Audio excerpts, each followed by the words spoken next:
All right, hi, this is Henk. Welcome to another edition of Skull Sessions. And today, my guest is Ryan.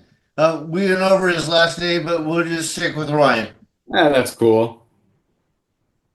All right, so what do you got going on, man?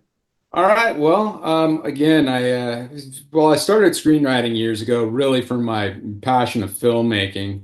Got involved in the whole revolutionary digital wave because film is very expensive. And when the Canon 7D, I hope Canon doesn't mind that I'm saying that, but anyway, when that came out, it was a huge deal. Other cameras were bigger, better, more expensive, and this little consumer style camera really kind of created something that we didn't have to have huge budgets to make like a film anymore, which is cool. And kind of getting a little side off the side track of the story and what might validate me as knowing some sort of knowledge of screenwriting, screen study is I actually studied under Larry Drake, if anybody remembers him. He was the villain in Darkman. Okay. He was a villain in oh good God, Dr. Giggles. Side note, real quick with Darkman is I'm Darkman. a Yeah. big The Shadow fan, and I Uh, knew Sam Raimi was going to do the Shadow movie, which would have been way better, I'm sure, than the one that came out. But right. at the last minute, they pulled that from him, so he basically took the plot and made it into Darkman. Got it. I didn't know that actually. But I mean, that was another, well, it was a franchise film. And, from Sam Raimi moved on eventually to do Spider-Man and all kinds of, well, the Evil Dead and all that's just nuts. We could go That's on. one of my favorite movies ever. Evil Dead 2. Okay, you know what? I I have like that on my knuckles. bitch, and I don't have anything on mine, but that's cool. Anyway, I mean, how did you like Ash versus Evil Dead? Uh, Not as my much. it works when he's like young and stupid and hitting girls, but when Uh, he's like this fat old guy hitting girls, you're like, it's just kind of fucking. It's not the same. It's not kind of creepy. yeah, I mean, it changed with Army of Darkness, but still, I liked them all. I mean, they were Yeah. so ridiculous and yet so fun to watch all at the same time. So, anyway, I I don't mean, know. I felt a little bit let down. I saw this dating me, but I saw Army of Darkness in the theaters when it Uh-huh. came out, and I remember I was a huge fan of Evil Dead 2.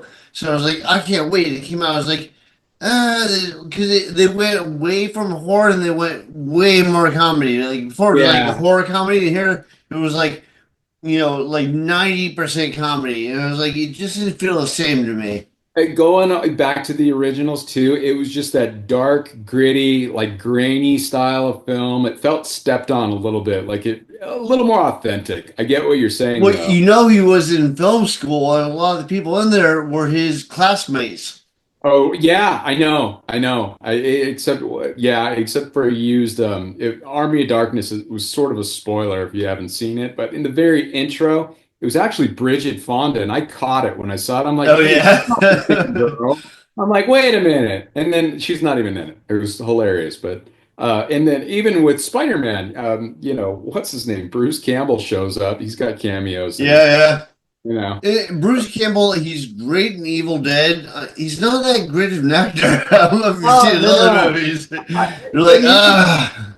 he makes fun of himself, like he's like, I'm really not that great. And it's like Ash was my Well, you thing. can tell he wrote a book called Confessions of a B Movie Actor. Right, right. Yeah, that's crazy. I don't know.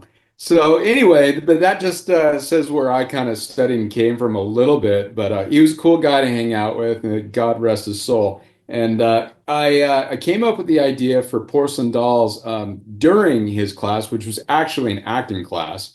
No, Um, really? yeah, but if you really get into I don't know, any classic, any kind of story structure. I mean, part of being, I'm not going to call myself classically trained, but you read like classic plays and whatnot, and you break it down, and knowing how the story beats work and whatnot, and then of course, full feature-length screenplays and screwing around with that, and then getting a camera out and shooting it, you start to get the feel of what it should look like. And then if you're going to make film, you need storyboards, hence which is almost like putting together a comic book. So But that's where I have the friends who do that, yeah. Yeah, I mean that's kind of where the two met. It's And they sort of do that because it pays more actually than the comic books. yeah, I mean, being an artist, I mean, I look at a lot of the guys that are out there doing it, and it's a grind, and it's a grind to be even a little harder to be a writer, which I guess we can bring up into whole independent comic books, and even the fall of Diamond recently, which when I started the project, that looked like, Have they completely fallen? Because I heard they were falling apart. And I've well, talked to other people that were like, saying, I don't know what I'm going to do now. yeah, exactly. So again, where I started, I mean, we can get into how long this has taken me to even get to this point, but I kind of was watering it down because if it was ever going to be, yeah, I wouldn't even say it was going to be a full periodical, but having it being too sexy would not make it to the cover, unlike, let's just call it. I don't know, Borders is done, but even Barnes and Noble, or even I don't even know how many comic books you see in, like, I call it a Target or whatever anymore. I mean, it's I kind of don't know. They faded. used to have like all these shops like Tower. Tower's gone. Right, exactly. So, I mean, at local comic book stores, I've seen them rise and fall. So the wave of independent comic books really seems like it's not it's a tough option, but it is an option. And Kickstarter really looks like a pre-retail platform now versus when it started. It was really trying to get the funds. And I'm in a different position that I have a book. Well, I have more than one. I've had the evolution has gone on. Was it going to be just inked in black and white? And then I faded into it. No, I need some texture. I want it to be a little more commercial, a little more fun, more of an item that I want to own. And so again, looking at Kickstarter, it grew, and it really is something to at least do a pre-retail. And if you're going to go into what I don't even know, bringing up the whole diamond thing, if that's going to come back to life.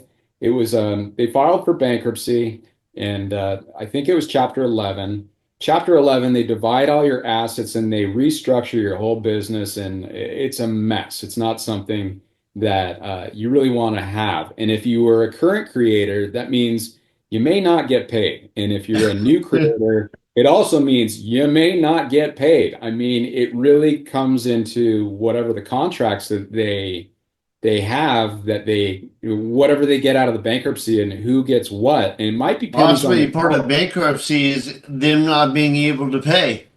Yeah, I mean that's a huge part. They can't pay out the creators for whatever the monies that they collected. So again, going into this year, and like just chatted back and forth, like some people that was their lifeblood, and they don't know where they stand. And there Well, are there are a lot of like I talked to a lot of indie comic creators, uh, and I've had quite a number on this podcast, and like almost all of them run Kickstarters now. And I remember Kickstarter used to be kind of that like nebulous thing off in the background, but now it's like the big thing it apparently. is.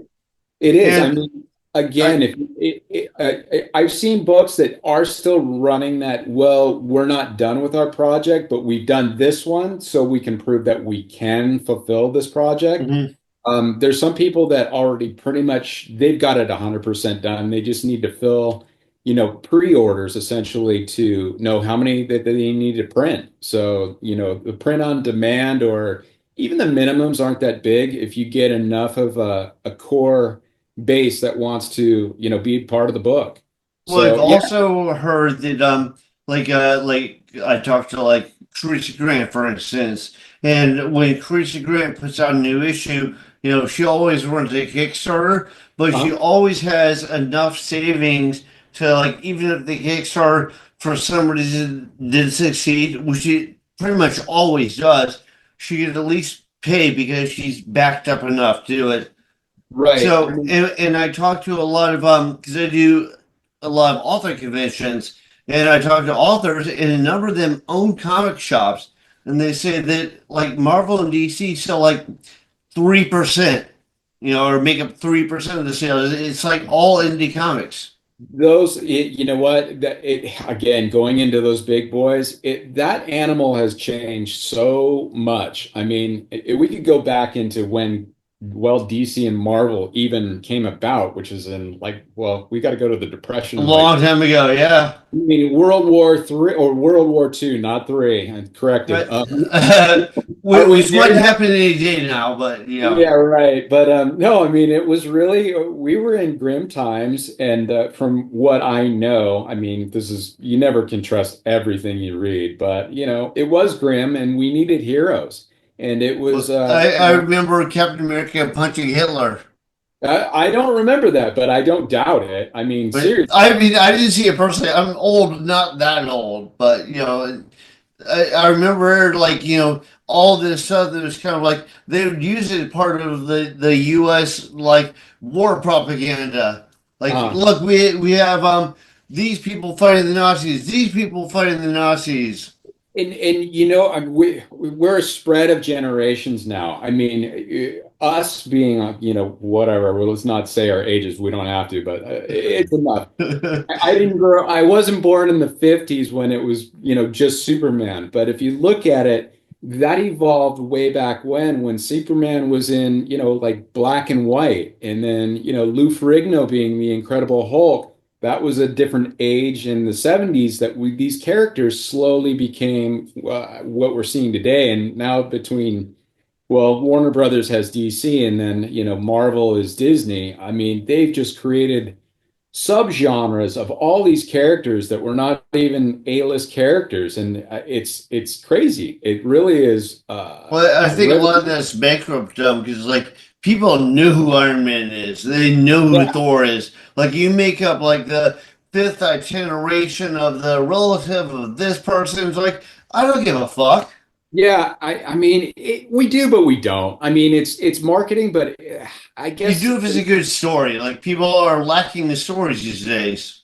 it's true. And again, going into the independent world where some things have been just rehashed so many times, I think there's a huge opportunity to bring something that's fresh. It doesn't mean that every character needs to be in the DC or Marvel universe, that No, there, I think what it does, it actually breaks all the boundaries. Like I remember, I'm old, but I remember like The Crow came out.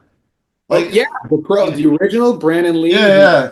God rest his soul too. But I love but that dude. I'm saying like that was a comic book. James I and know. Barr did the comic book before the Crow movie came out. But it's like he did that for Caliber Press. Like I remember even talking to them, they went bankrupt before it went any farther. But I remember Caliber Press put out some good stuff. That was one of them. He got picked up, and then he blew up with the movie. But yeah, there was some really good independent stuff. And I like that you brought up The Crow because Porcelain Dolls, my book, definitely has that edgy noir thing to it. And, No, noir, cool, yeah. yeah, noir can be, well, actually, even The Crow did have, oh, good God, Ernie. Ernie was the cop who was in Ghostbusters, by the way. I'm saying his actor name, not his character name. Sorry, I'm spacing a little bit, but it was a cop, a beat cop, trying to figure out this, like, what's going on between this mob and this kind of, supernatural character that was really sort of a, let's call him an anti-hero. He was the hero, but he was kind of dark in a sense in his own way. It was a very dark film. Yeah, I don't heroes know, have changed very, very much. Like with but the comics code authority, and it's like heroes weren't allowed to like kill anybody or curse or anything. And then like the big break on that I think was like the success of like Watchmen and the Dark Knight. You know, well, again, not an A-list fan kind of book. And the one Zack Snyder film that I'll throw out there was 300. We didn't have Wolverine or Batman. It was really kind of a Frank Miller raw comic book. Again, a Frank Miller Sin City, which definitely a it's noir. hard for Frank Miller to like go off the rail. He has a couple times, but he's done some classics. Yeah, I mean, so those like there's been those sleeper genres, and it's even going into like The Crow and some of those movies. So many people don't realize, they'll look back, that movie was made in what, the 90s, probably like 90. 93 or 4 or something like that, maybe Hmm. 95. But 20 years later, we'll watch that movie and I'll have a friend say, "Oh yeah," and I said, that was based on a comic book. They're like, "Really? No way!" And I'm like, "Oh yeah, there's like a list of movies that were really started there." So again, kind of going into my whole book, I started it as a screenplay. And I was like, you know what? I had people look at it. I had some people go, "This is outrageously good. Be careful what you do with it." I had other people say, you need to water it down right here, and you need to do this. And I'm like, water it down. I'm like, what for? I'm like, come on. And even It in the seems like everybody tells everyone, all the creators have watered down, and the ones that go fuck you are the ones that are the most successful. Exactly. So again, I didn't think it was too over the top. I mean, let's just throw Sin City out there. Some people thought that that was radically too violent. I thought it was. No, I I thought it was thought. awesome. Yeah. I thought. I'm glad you did. I did too. I thought it was kind of fresh. It was kind of weird in the sense that it was spot colored, but it was comic book-ish. But it was not. It was not a Disney movie. So that's what I loved about the. I like a lot of those people who like break the boundaries and do it well, like Bill Sienkiewicz with his whole Electro Assassin series. If you saw that, like he definitely does not look like a regular comic artist. Yeah, Mike Mignola, when he did Hellboy, that Hellboy didn't look like a regular comic books. yeah, exactly. I mean, it's out there and so many people don't they just think of Superman. And it's like, no, some of the darker, edgier, movies that I enjoy them, but they've made it to the big screen. A couple that I've even got it listed on my Kickstarter. A huge success, The Boys, which is outrageous. Awesome, yeah, amazing. I mean, they can throw on any F words, any I weird. can't believe some of the stuff they get away with. Like, I like, like with that guy and his gay partner crawls up his cock. I'm like, holy shit! it's like oh, man, the gloves are off. It's Yeah, I crazy. know. We could not see. It wasn't getting. There wasn't a platform you could get away with that on, and it's there. I couldn't even believe that. Like that, I knew in a comic book they could, but I can't believe a TV show got away with that even now today. Even what, and the preacher is another one that I'll throw out there. I Well, wasn't. I didn't like the show. The comic was amazing, I but didn't, you know what? And I'm backwards. I didn't see the comic book. I knew it was based on a comic book. In fact, I looked up who were the oh, it's creators. so good. You're missing And out. and then when I saw the show, it took me a minute to get into it, but it really clicked that I'm like, wow, they can get away with this now. Like Yeah. we've got a, I mean, when you get a vampire that's like, some like I really need to get high right now. He's like, what do you have in the garage? He's like, you got like paint thinner and turpentine. He's like, that'll work. That'll work for Yeah. now. I mean, it's just outrageous that we've got this No, but character. you should read the comic. You think that they push boundaries with the show? You Yeah. should read the comic. I believe me, I'll get around to it. I will because I was really, really kind of going, this didn't exist, even going, what? No, let's go back about 10 years.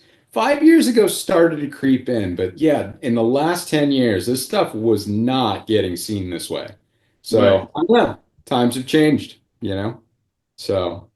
Anyway, but yeah, again, so the platform of not wanting to really water it too much down. The only thing is trying to fit what I saw in my head as a 2 hour movie in the beginning and just putting it on pages. I'm like, wow, how do we do that and not have it be a 600 page like comic book? So uh, But I would think that the problem is like condensing a story that's a comic book into a movie.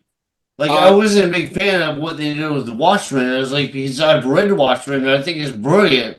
But I'm like, right. there's so much going on there. It could be like a 8 season like streaming series, but a 2.5 hour movie.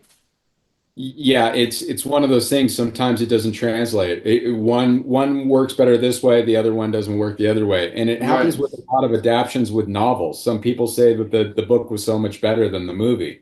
I mean, it's rare that you hear somebody say, "Well, no, that concept is a book. I read it, but the movie was so much better." I don't There know. are a couple. Like Yeah, I don't know if you read the original Planet of the Apes, but I've not read that. No. in the original Planet of the Apes, it's like some French writer, and Uh, he wanted to just like tell like kind of a social political story. So they just go off to some planet. So it's not Earth. Like the right. whole like big thing at the end that everyone was shocked by is Earth. Like yeah, he didn't do that at all. Right. Right. Yeah. I mean, it's just one of those things. Crossovers are what it is, but Yeah. you never know. Sometimes maybe the life is to stay in one platform, be it a comic book, One genre, and yeah. it should just stay there forever. And if that's what happens with porcelain dolls, for all I'm concerned about right now, is so be it. I mean, seriously, I'm happy with it. The people that are involved, I actually had a meeting, and they said, "Well, you're not going to stop just at the end of what you're up to, right? Like, right now it's." 4 volumes, but no, I've already gotten a plan that this is not just ending yet. The end of the it feels like it's an end, but it's more of like the end to fulfill the story to what's the next beginning to where is this going? So And what do you have out right now? Like what can people look at and what's coming out pretty That's soon? that's really my Kickstarter beta test for everything. I didn't want to just give away the store, and just yeah, I could do that, but I'm going now for the thousands and thousands of dollars that I put into this. It's time to recoup. So the Kickstarter plan is let's see if I can build a small audience. See if people get excited about it, and of course, I'll come back out probably again as close back to back as I can with Kickstarter on the second volume, and from there continue. And with what I foresee is, I think that it will have an audience for it. So I'll just continue as long as there's an audience for it. I'm going to continue. So. But right now, I guess you would actually be a good start to, I'll send you some artwork over. You can cut it in. I mean, whatever you'd like to say Yeah, about. no, I'll do that. But so right now, do you have like a Kickstarter with like certain issues out?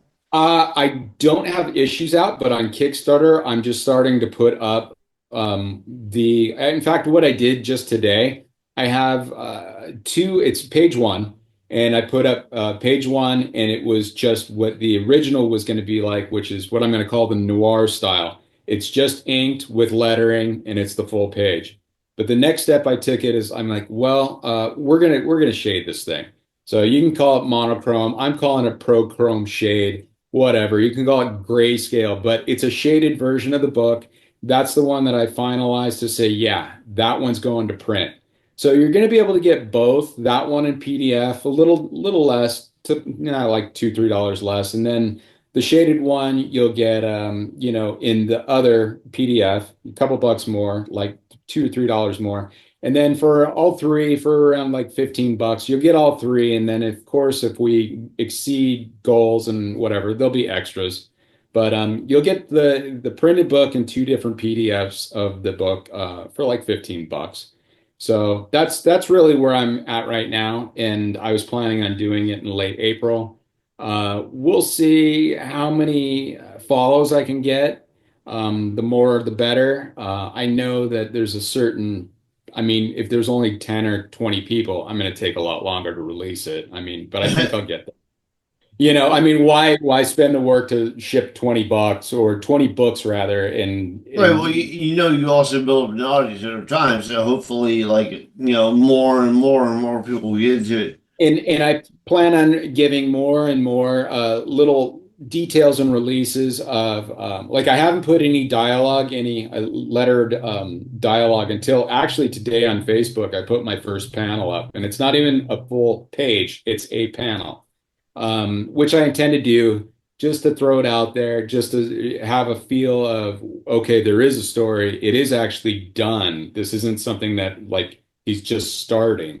No, I've actually got it. It's ready to be in print. It's just, hey, let's fill some orders. Let's see who wants to go for it. and that's where it stands for right now. So. Okay. The like, what do you have planned? Do you have like a four issue series planned? You said you'll keep it going as long as it's like people are into it, it's popular. But do you have like Absolutely. a story arc that you want to tell within like a certain number of issues? Well, I mean, I haven't even said anything about what it's about. I might as well go there. It is a detective thriller. Tarantino is basically my lead protagonist. The antagonist rather is Cole Carver.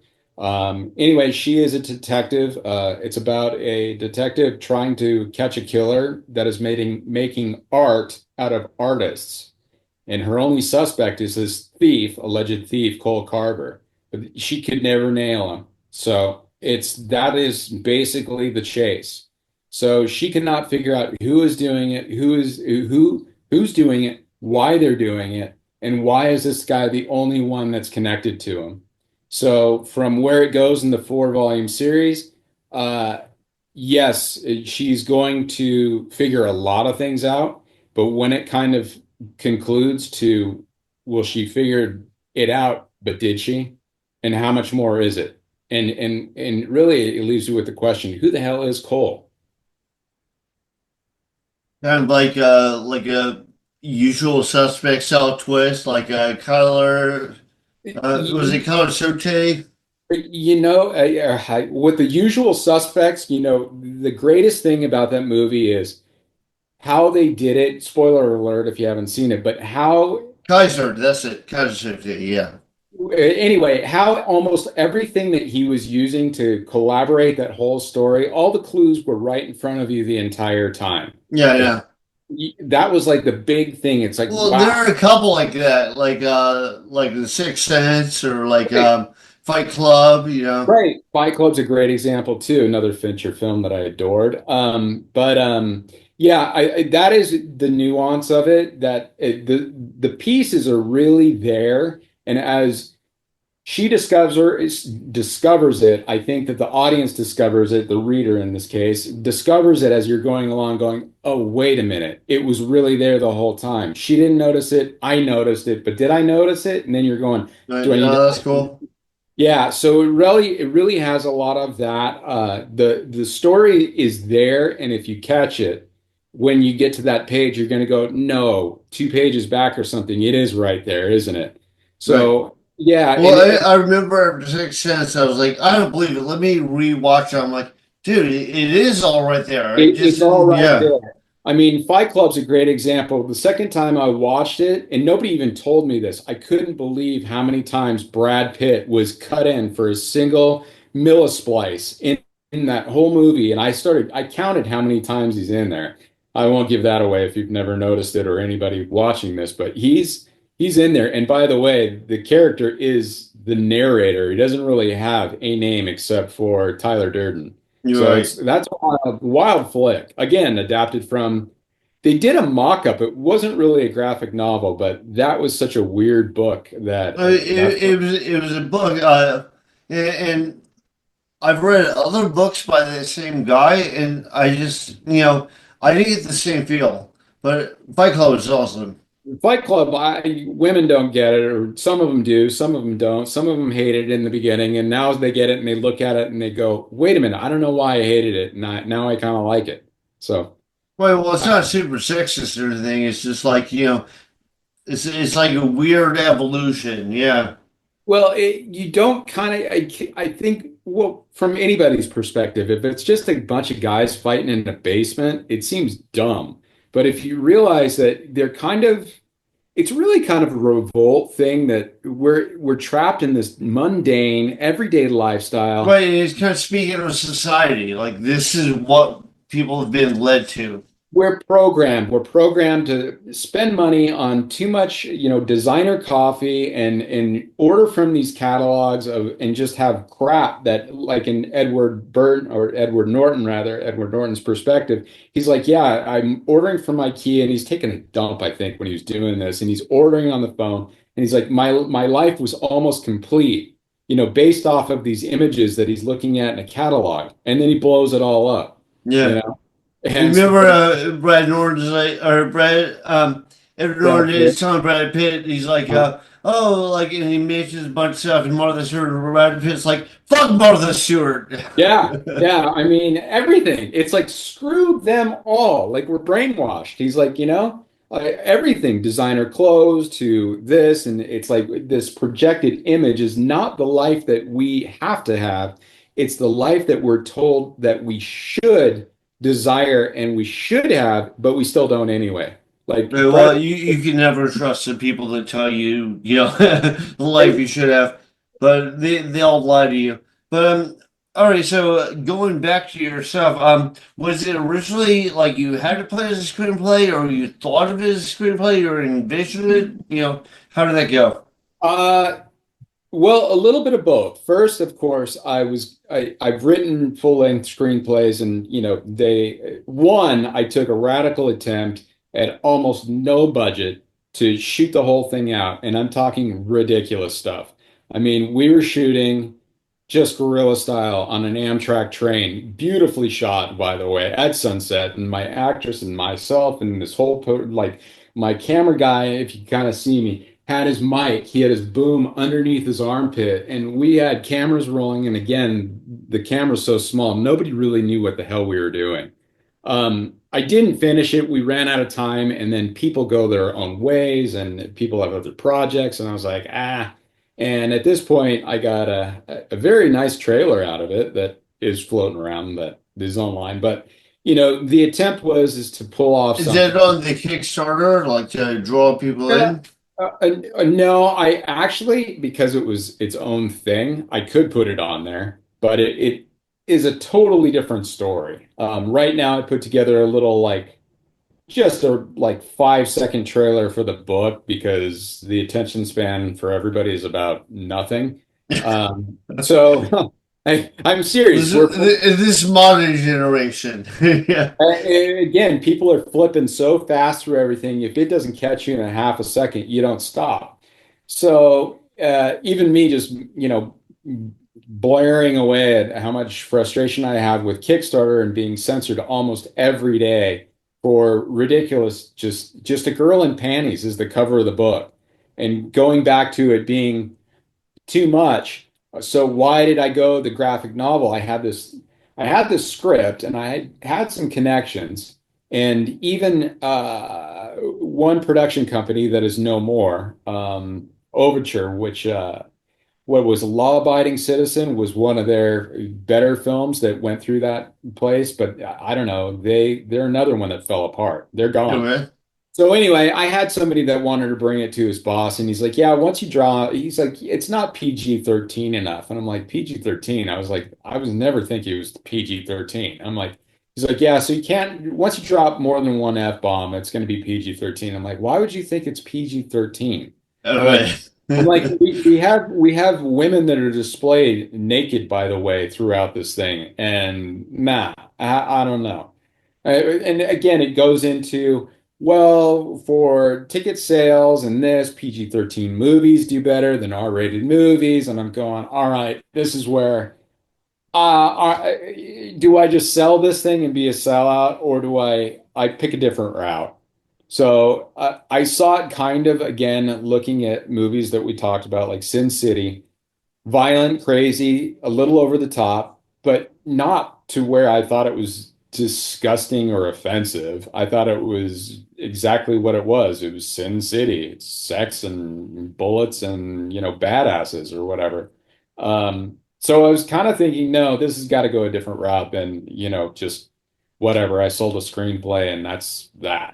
I'm like, if anything, I wanted to make it. So I held on to it, hence the graphic novel. And doing the graphic novel, I decided, well, to just do this as like a 90-page graphic novel, then you're dealing with publishers. So what am I going to take it to Random House or something like that, and then beg for them to put it on the shelf at Barnes and Noble? And that kind of like evolved. And then I broke it up into, well, if I did like a 6-part series, which turned into a 4-part series, that seems like a better way that I'd have at least to release it that way. And then even again, with it not even being fully released, which is the plan, doing it on Kickstarter and going, okay, well, if there's an audience there, then let it run its course. And then if it really feels like there's an audience there, then let's continue. So, and for anybody that's trying to get into the graphic novel or comic book world, I mean, if you are not the artist, then you better be willing to pay, because good art does sell books. Murat Michaels, I was fortunate to get him. If you've seen it flashed around, the Artist X thing is not a promotional gimmick.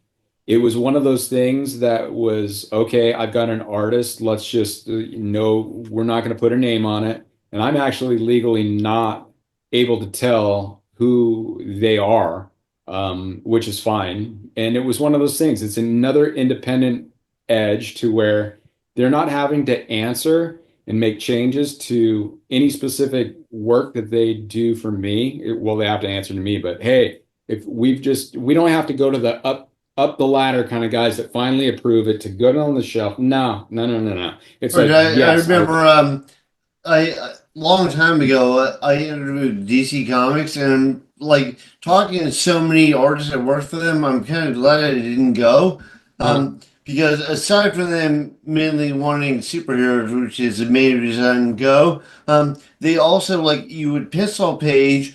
Then it would go to the editor. Then the editor would like make all his revisions on it. Then it would go to the writer. Then the writer might revise it. Then you have to redraw a whole bunch of shit, and back and forth. And then, like, you're not allowed to ink your own stuff because they're always worried about timelines. So then you right. might get a crap inker, and yeah, and the letter might just like put the, panels, wherever, and they're obscuring some of your, yeah, bad deal.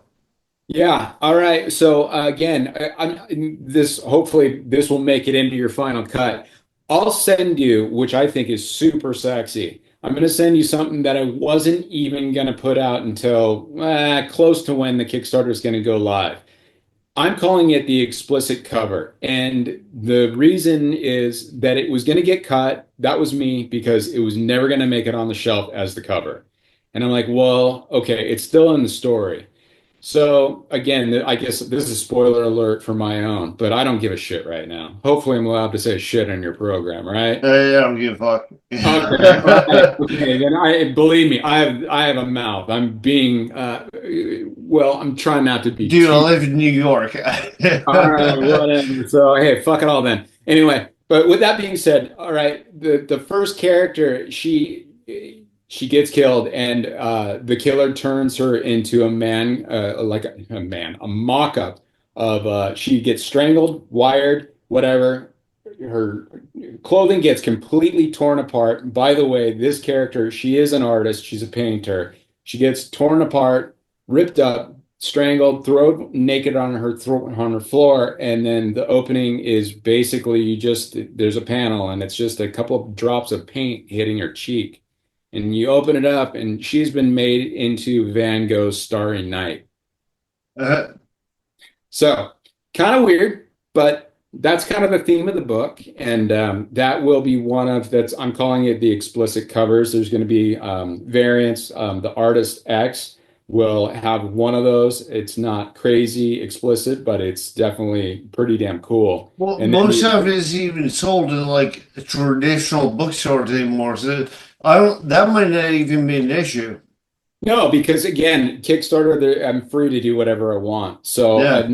enough projects are, a TNA and, just blocking out a little nudity for the page is fine, but not like the published page, but just to display it on like Kickstarter or whatever.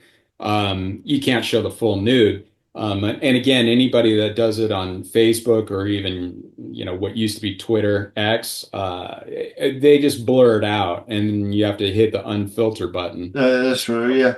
Yeah, But I so remember like back in the 80s, you have like Faust would be out, and Faust would be like on like behind the counter with like a black piece of paper over the cover. right. I mean, so in the comic book way, it's just I didn't have to do anything. There's no censoring anything. And on the cover, Of course, I'll have to block out some stuff for when it's on Kickstarter, but hey, if you're cool with it being on your show, I'll just give you Yeah, I the don't full. care. Yeah. Yeah, no. If you want to throw it up there, it's great. It's in color. I'll throw that one together. That way, I mean, it's really easy just to pick up an image. I mean, it's compressed and shitty if they wanted to print it. So, Mm. but yeah, I'll shoot that over to you. But it's cool. It isn't lettered, so it's just a raw image. I'll send you a couple pages of panels. Why not? For what the interior of the book looks like, and I just haven't thrown it all out there because I wanted to get closer and closer to hitting the button on Kickstarter to say, okay, it's going live for 30 days and just let it roar. And then everybody can start to say, whoa, that's what you've been hiding all this time. Yeah. So, like let me have a little bit of a shock as to, well, if this is what he's now showing us, then what the hell's in the rest of this book? Right. What's more to come is kind of the little trickery that I'm trying to play. If anything's a little marketing stunt, that would be it. So, but All right. Well, before we wrap it up, let me one. How can people find your stuff? How can they subscribe? Do you have like a right website? Easiest thing, I mean, you can go to my website, which is Porcelain Doll's Book. You can drop your email in there. It's really simple. It's just really one page, brief description of who's involved, which is myself and the artist Murat Michaels. And then the next easiest way, can drop your information. Once it goes live, Kickstarter will notify you. And again, I will probably post new art throughout. I don't know, throughout the progress of wanting to go live. Again, putting it on Facebook, you can follow me on Facebook. Anything that says Porcelain Dolls Book, you're bound to find me. But that's what my actual, if you want to friend me on Facebook, it is Porcelain Dolls Book. If it's, well, Porcelain Dolls and then second name is Book. I don't know how they let me get away with that because they don't let me get away with anything else. So, but Maybe that's yeah, how you identify. So, what hey, can you they know say? what? Look, I mean, everybody will know this guy Ryan, but that's fine. I mean, it's sort of like, hey, if I did this to a younger kid not too long ago, I said, hey, do you want to go see a George Lucas movie? And they're like, what are you talking about? And I said, do you want to go see a Star Wars something? And they're like, Star Wars? Yeah, what are you talking? Yeah, I know Star Wars. No, they don't know who George Lucas is. Nobody cares. So, I mean, seriously, so nobody cares about my Well, name. the real Star Wars stuff. But anyways, But you know what? How far has it gone? I mean, there's Star Wars everything on the Disney Channel, Disney Plus, if you subscribe right. to it. That's why I said the real Star Wars. Like the first three episodes, I thought were awesome. Yeah. I Even mean, in retrospect, I think the like prequels were much better than the Disney version. But I can go on that rant some other time. it's just call it a mess. I don't know, call it whatever. I mean, it's still entertainment for a different generation, so I'm not going to knock on it too hard. But yeah, no. So Facebook, I have postings almost every day of something. And then if you follow the Kickstarter page, you're gonna know what's going on, when it's gonna be released, and you can really get involved with Facebook, and that's really it's called Kickstarter for a reason. Reason it's gonna kickstart it. So. Okay. But yeah, and then again, any information, I'm not blocking messaging, and that's how you found me. Not a problem to Do you have contact me a that way. website they can go to? I do. So again, Porcelain Doll's Book, no books. It is plural in the sense that it is multiple books ongoing, but I just got that .com. So porcelaindollsbook.com. You Okay. can drop an email. I do respond. The email is Can they really get like simple. signed copies or like maybe buy some original art? Original art is in discussion. There's this whole legal thing about original art. The original panels, I don't even have. So I don't know how that came to be, and that's up for discussion that I may be buying other art. And then the artists involved, That's really up to them. If Marat wanted to do under Porcelain Dolls, if he wanted to get involved, he was work for hire. So he's got hundreds of projects. I mean, he did Deadpool. I mean, so he's worked for Marvel. He's done his own things. So I don't know how attached he would want to be to the title. However, I mean, yeah, all of them do stuff on the side. If Every artist I know sells their originals. Eventually, yes. So Yeah. the originals, but do I have those for sale? No. Would they be willing to sell them? Possibly. Again, Murat in his archive probably has But all. against if somebody really wanted to buy it, they could email you and you could email one of the artists. Yeah, if they wanted something signed, Artist X, they will sign it as Artist X. If they wanted anything done under the Porcelain Dolls logo, I'm sure I could arrange that. But again, the name that is his undercover name is Artist X. So I'm glad you mentioned it. We haven't really discussed it, but anything's open for discussion at this point. So. Okay, awesome. So everybody check out stuff and buy it, give money. And do you have Definitely. anything else you want to throw out there to Um, the universe?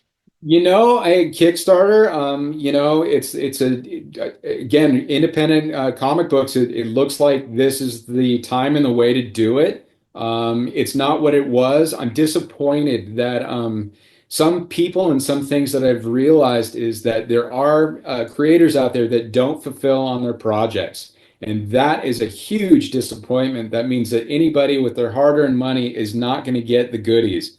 I'm ready to deliver. Anything that you actually see that says, hey, for X amount of dollars, for $5 you get this, for $15 or $30, whatever.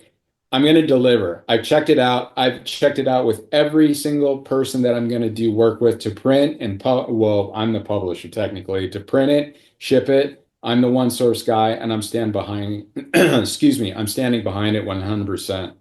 Okay, So awesome. Yeah, I know that people will like raise all these funds to get started. They just like, I, No, and I've seen projects that I've looked at and I'm going, wow, they raised 25 grand and they don't even have a project in hand yet. And that's embarrassing.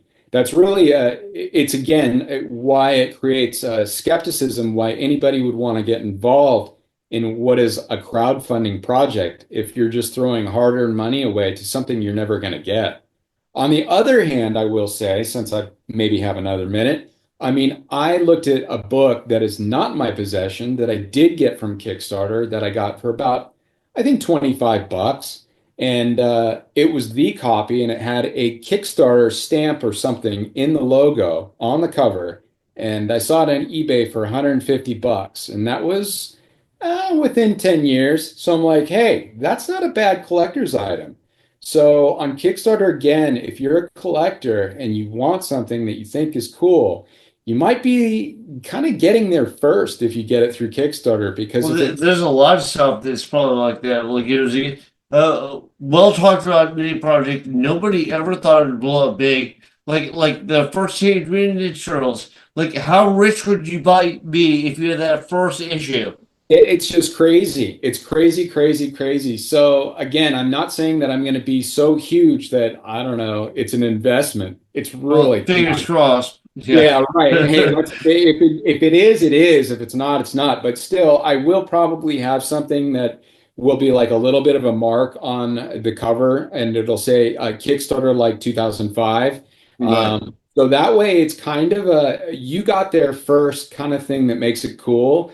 Again, going with Kickstarter, I'm not 100% sure how I would repackage. But I can tell you, if you got there first, it's going to be noted that you got there before anybody else touched it. So, I mean, again, I look at it like what makes something cool. And sometimes when you get there first, you got something that, ha ha, I got there and you didn't. So, And um, you'll get it while you can still find it. I mean, I that's true remember I too. was in Nirvana and then they blew up, and I didn't know they blown up, and I tried to get tickets. I was like, they're already sold out. Who even knows who they are? And even going into Nirvana, what was it like Garage Days? There was that the original album? It No, wasn't. no. Garage Days is the covers by Metallica, but No, no, like you're right. their first album was called Bleach, Bleach. and I was super into Bleach. I I was like, was oh, this too. band is so good, and then their next album is the one that blew up. You know what? I'm sorry that I confused the two. I know the Black album was what Metallica's like fifth album or something. Um, It was their fourth full album because they did. I'm a big Metallica fan, but they did Kill 'Em All, which is the yeah. first one. Uh, Then they did Rent the Lightning, which is actually my favorite, mainly because they got it first. You know, that was my first exposure to them. Then right. they did Master of Puppets, which is like the one that like everybody's like, oh man, this blows me away. Then they did Kill 'Em All.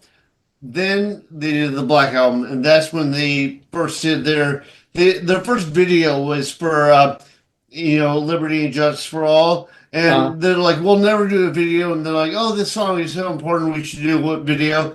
That video got tons of play, so they're like, oh, now everything has videos. So you know what? But how cool did you feel when you knew what Metallica was before anybody else did? It's like you guys were late to the party, man. It's like, and that's kind of how I felt about. it's true, but when they kind of blew up with the Black Album, I mean, I was like 18, so it was kind of like this. That's my band, What the fuck are all these people thinking they like it for? But that happens. I know. Again, Nirvana was kind of one of those things too. I had a friend.